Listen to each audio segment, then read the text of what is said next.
Yeah, here you go again. My retarded German Shepherd likes barking at the AC. But what I'm here to talk about is the FN509 Tactical. So here we go. The little beast. So, what about it? Do I like it or do I don't? Do I like it or do I don't? Let's get into it. So, right now I got a 15 round mag in here.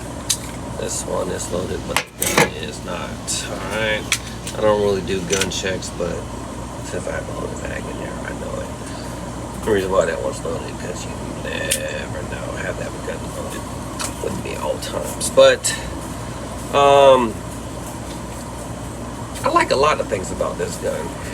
There's some things I don't dislike, but the things I don't dislike about it goes with other guns that I've owned. So, one thing I do like is their threaded ferro. A lot of companies need to take note. Is they actually put the rubber gasket inside of here, and it's right inside of the threaded cap. A lot of companies need to take. I don't know if this is patented. It's just freaking genius. I know people could say, "What happened if the gasket go bad?" Well, buy another cap. I mean, caps are not expensive, but it's so much better than when you want to. You got this rubber gasket and trying to get it off past all these threads is a bitch. Especially trying to get through these threads without breaking it. So I love that. I love that's just genius. Something so simple is genius. I never have an issue with this coming off. So I mean, I thought it was great when some companies like Shadow Systems and stuff like that, they actually give you the actual gasket for it. A lot of companies don't even give you gasket. They took a step ahead of them, like, and put it inside it. You don't have to worry about losing the gasket and this and that. That's really awesome. Another thing I do like too is their sights. If I'm I hope I'm not mistaken. I think these are Trijicons. These are night sights. Great. I plan on putting a Delta Point Pro on this one. Everybody's like, arm. I got RMRs. Alright, I'm not trying to put every gun I got with a damn RMR. I like to try different things. So I'm going to put actually I'm still in the Ventus Tanner Black. But I'm going to put a Delta Point Pro on this. One thing with these little wings here, they're supposed to protect the rear sights. And even if you don't want to put an RMR on it, you could treat it like it's an RMR on it. So, like, you could actually, if you wanted to rack it from here, you're not actually going to be on the sight. So, that's a pro. Or people talk about shoes, a boot. I mean, hopefully I'm not in no trouble where I'm just racking my boot. Actually, I should be racking it. I always carry one in the head all the time. I didn't carry one in the head right now just because I was doing YouTube. But very, very nice. Now, when you do put the RMR in it, not RMR, red dot. I got so many Trijicons and shit. I always want to consider everything RMRs. But if you want to put a red dot on it, this will come off the wings. You will not have the wings on it no more. So just take note of that. This does come with a lot of mounting plates for almost every red dot out there. So that's a plus because you don't have to worry about buying different plates for it. It comes with it. So that's a good plus on it. Now, mine, these come in different configurations as far as magazines. So you'll see a lot of YouTube videos say mine came with this, and you might buy your gun and it does not come with those magazines. Some come with a 12, 15, and a 24. Some, but mine came with a 12,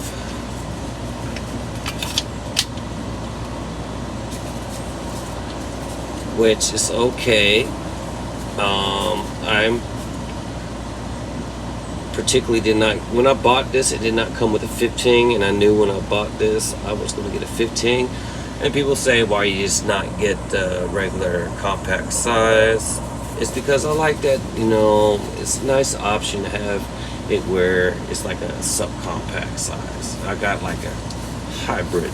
So yeah, I'm probably never going to use this with this, but maybe one day I'm wearing some shorts or something, I could have that. Mine also came with 124 round mag, the Uzi. So this is very good for training. And you know, my dumb ass will probably rock. Sometimes I'll rock this in my car. You know, I'll have another gun on me and this is in my car. I'm gonna set it off.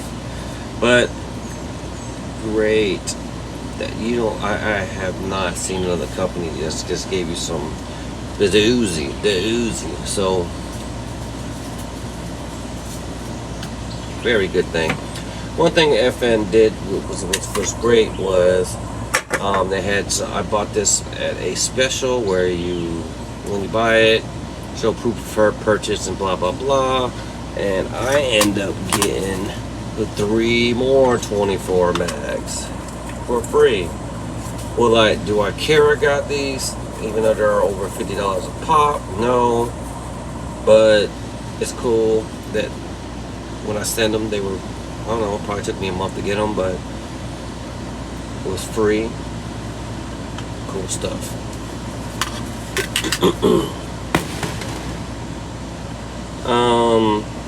Another thing I like about this gun is the serrations. They're nice and deep. A lot of companies such as Sig Sauer and stuff like that, which I love Sig Sauer, but Sig Sauer with their slide guns suck balls. They're like for looks, but not for operation.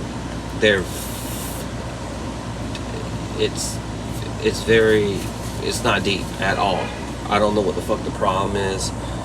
Sig got great customer service, this and that, but you know, when you get to spend $600 to $1,000 on a damn gun and you don't know how to do damn serrations, it's ridiculous. Even though this is a $900 gun or more, depending on where you live, you know, like I said, with Sig, I don't know what the fuck their problem is with. It pisses me off. The guns are pretty good, but the serrations suck.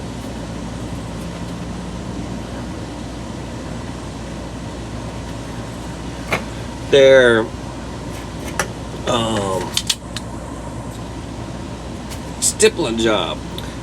That's one thing that turned me off, was when I looked at it, I'm like, this looks freaking ugly. This shit's all over the place. It's like if my daughter made a drawing and she couldn't make her mind and she wanted to make a human being or a car. I don't know. But it looks ugly. But when you put your hands on it, it's one of the best stippling jobs in this price range that you could get on a gun. It feels great. So, and actually, if you're a Sig fan, my dog, shut up. If you're a Sig fan, once you put your hands on this, you're almost gonna feel like you're holding a Sig. This one actually feels like feels more expensive than the Sig when you pick it up, but it's with, I don't know how to describe it, but how the slide is, like how the slide, like how big the slide is on a height and stuff like that with the Sig, you won't get that with this right here. Then you got your Palmer frame, but the Palmer frame on this one feels a little bit heavier, like more robust than the Sig, in my opinion. So a plus.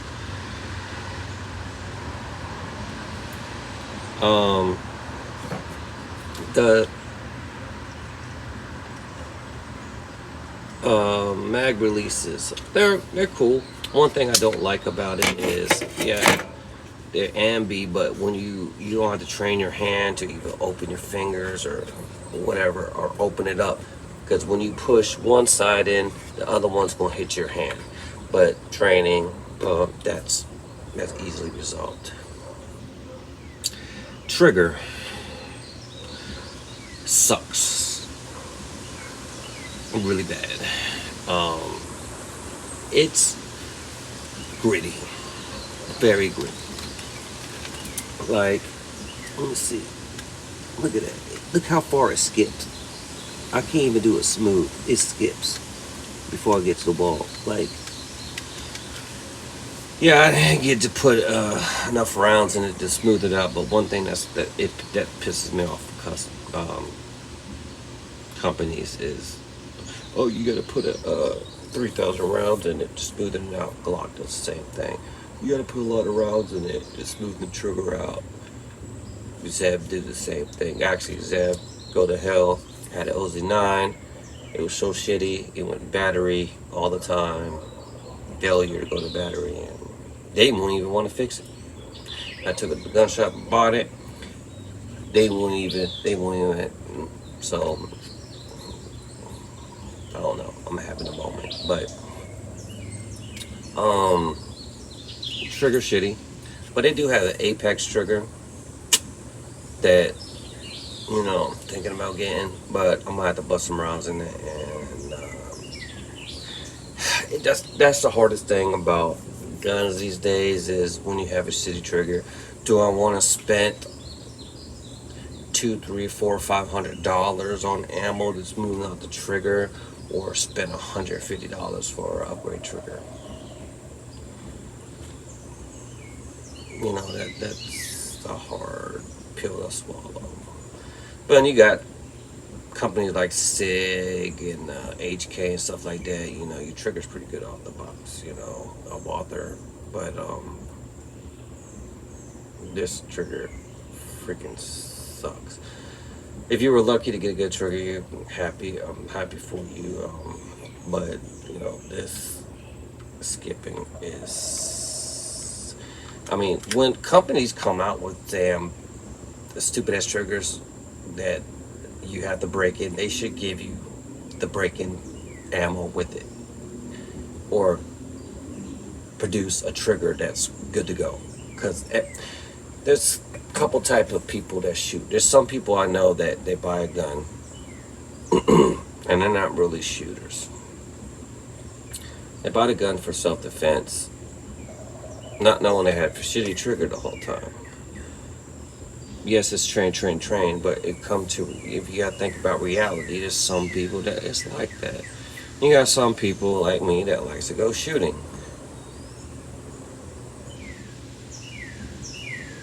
And it sucks to deal with a shitty trigger, especially when I could pick up another gun that I own and at the range and I'll shoot it and like, man, it's heartbreaking. It's heartbreaking. But like I said, that's a fixable issue, which is banging rounds, more rounds through it, or upgrading the trigger. Don't let some parts of a gun dissuade you from buying it, because there's fixes to it. If everything's perfect, but this one thing, it can be fixed. Like I said, the feel of this gun is great. Taking it apart, easy. I'll give it a B+, just because. I'll give it I'll give it a B+, because it comes with the optic plates, the gasket. You get a lot for the money. The serrations are deep. It feels good in the hand. Trigger sucks nuts, and this is one thing that because the Apex trigger have like a Glock style trigger, but a lot of people don't like this hinge type. But the hinge type, it's going to be good depending on where you at. I was watching, I think it was Grand Thumb. He did a freezing test, and when it gets real cold outside, and good freezes. Those hinge type, I mean not hinge type, Glock type triggers for this freeze. With the hinge type, you could put enough force on it. Shut up! I'm trying to be famous over here, Caesar. My bad. But the hinge type, you could put enough force to break any type of freezing. So if you're in one of those places that it gets real cold, you know, the hinge type might be the greatest. Me, I'm heavily adaptable. It don't matter what type of trigger. 1911, hinge type, Glock trigger. I don't really have a preference as long as the trigger's smooth.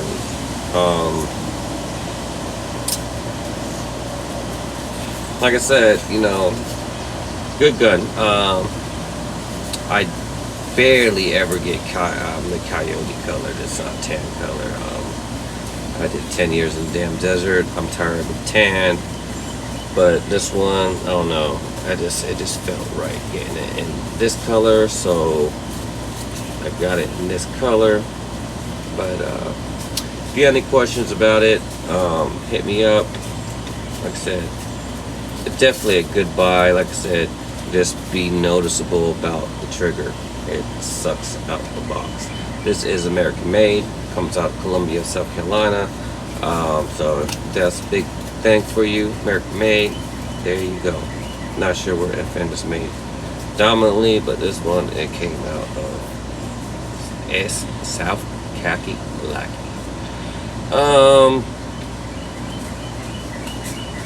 Yeah, there it is.